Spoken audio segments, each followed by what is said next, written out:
Vào lúc 21 giờ tối 30 tháng 4, những màn pháo hoa rực rỡ đã bừng lên trên bầu trời thành phố Hồ Chí Minh trong ngày kỷ niệm 43 năm thống nhất đất nước.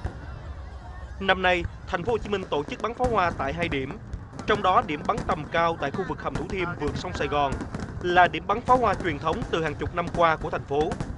Tại khu vực hầm Thủ Thiêm, cả hai phía bờ quận Nhất và quận 2 cùng các địa điểm lý tưởng ở trung tâm thành phố để xem pháo hoa như phố đi bộ Nguyễn Huệ, cầu Thủ Thiêm, cầu Khánh Hội. Hàng chục ngàn người dân và khách du lịch nước ngoài đã được mãn nhãn với những màn pháo hoa đặc sắc kéo dài trong 15 phút với đủ sắc màu, hình tượng, mang lại niềm phấn khởi hào hứng cho người dân trong ngày vui của đất nước.